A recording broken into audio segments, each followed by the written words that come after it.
Everyone says you need a morning routine, but I figured out what's even more important to be successful. Let's talk about it.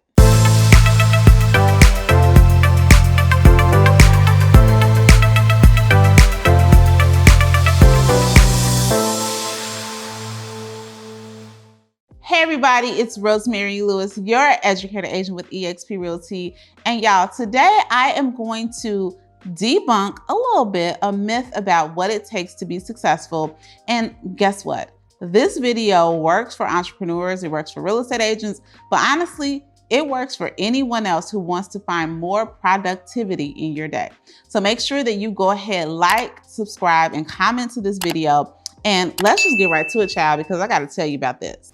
So y'all, I became a real estate agent in 2017, and I probably read 111 books, millions of blogs, well, literally not millions, but thousands of blogs, not thousands either, maybe hundreds, dozens of blogs, podcasts, all the different things about what it takes to be successful.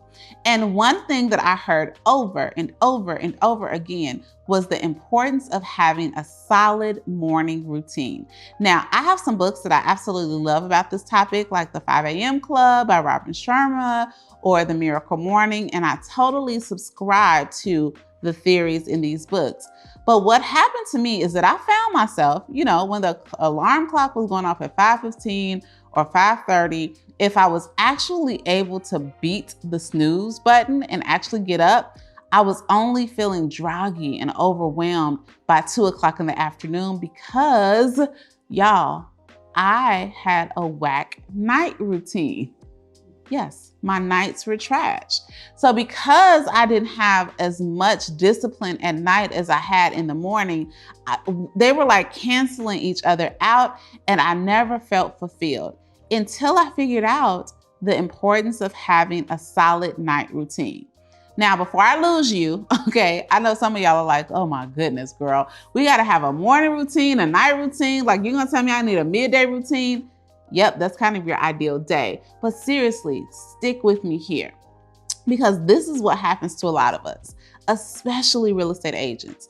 You are working late into the evening because you're answering emails, you are, maybe you're negotiating, or maybe you're doing research like on Instagram for reels and things like that. Y'all know how we are. We call anything work. And what happens is it's getting later and it's getting later and it's getting later, and there is never any time to shut down and reset. I found myself scrolling on my phone or answering text or mind racing until midnight. And then I wondered why I was not ready to pop up at 5:30 in the morning when my alarm went off. So when I decided, Rosemary, just like I have structure and things in place for the morning, I need to have those things in place for the night. It has been a game changer, and it is the one habit that I am committing to mastering in 2023.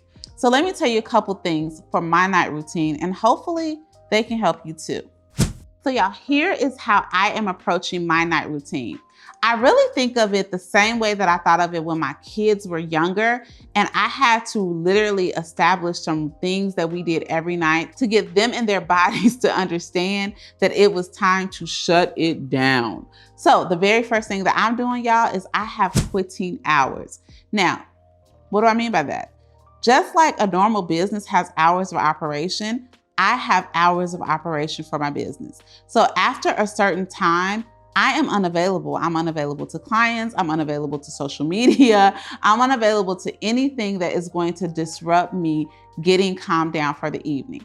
Now, you may want to establish literally like, when are you going to stop taking texts and phone calls and things like that? But for me, I am gearing for about an hour before bedtime because I want to give myself a time to decompress as opposed to consuming, problem solving, doing all these things up until the time that I just can't go anymore and I just fall asleep. So establish a time for yourself that you're going to give yourself permission to shut it down, shut down all of the outside noise so that you can start to refresh. Now, with shutting the outside noise off, I suggest this. Maybe you can power off your devices, or at the minimum, put your devices in another room so that you're not tempted to pick them back up. For this very reason, I do not keep my cell phone on the side of my bed, because not only do I want it not to disturb me at night, I don't want my cell phone to be the first thing to rule me when I wake up in the morning. So I put the cell phone in a completely different room. Then that way I'm not tempted to allow it to distract me. And I already know what you're saying, because you know why? I'm your homegirl. I'm your real estate bestie. You're saying, Rosemary, I use my cell phone to wake me up in the morning. Y'all, go ahead and get an old school alarm clock. I mean, those things still work. And then that way the cell phone, again, isn't tempting you to deep into work or to dive into social media or to do anything like that. So I literally have an alarm clock, and I even have my alarm clock a little bit away from my bed so that in the morning, I am not more likely to snooze, because I actually have to rise up in order to turn it off. But here's the fun fact. When you get your night routine in check and you actually have the amount of sleep that your body really requires, you're going to feel so rested that you're actually going to be ready to wake up. I can't tell you, my alarm clock is set for, I think, 5:15 in the morning. Most days, I'm almost waiting for it to start because I've given myself enough rest the night before. Now, also with the night routine, I say do something self-care wise, right? Take a bath, brush your teeth, exfoliate your face, just something, again, where you are signaling to your body like, hey, we are beginning to calm down, we are beginning to shut down, and it is time for us to get our rest. And then here is the last thing that's probably the most hardest in the world: get in the bed. And I know that it's really hard to get in the bed if you feel like you are not sleepy. And I'll be the first to say, like, I've never dealt with insomnia or anything like that. So I know that you may need a little bit more support to actually get to sleep. But I encourage you to get in the bed and just see how that feels, because oftentimes we want to watch TV, or we want to do something where people are talking to us and technology is all in our face, and think that that's going to make us go to sleep. And oftentimes it doesn't. It continues to stimulate you, and your mind continues to race with everything that's going on. So when you get in the bed, maybe you listen to a meditation, and listen to it on like your Echo Dot or something, so you don't have to pick up your phone. You listen to a meditation, or you pick up a book, or how about this? How about you just lay in the bed and think, right? If you can't go to bed, like, think through your habit, think through the day, reflect on what has happened, reflect on what you want to happen tomorrow, and it will begin to just still you. Now, this is definitely a learned behavior, something that you're going to have to work on. And again, my goal is to get just a little bit better at it every day, because what I know is that the tighter I get on this night routine, the better my morning routine is going to be, which means the better my day is going to be the following day. So this is definitely the sauce, the missing piece to the puzzle that I don't think enough people talk about. And I want to make sure that you have it in your arsenal, and that you are working towards this goal and this habit, so that you will have a successful 2023 and beyond.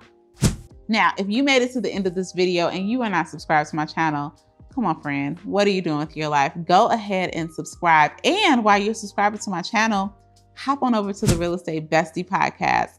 It is available on all podcasting platforms. And there I really talk about all things real estate, but it is in such a conversational format. So if you like having and like showing up here on YouTube, which I absolutely appreciate, you will love the Real Estate Bestie podcast, when I can go with you on your walks, on your way to your listing appointments, on your way to kill it in the real estate market. You will have a friend in your ear encouraging you and giving you some real life real estate life facts on the way. Talk to you soon.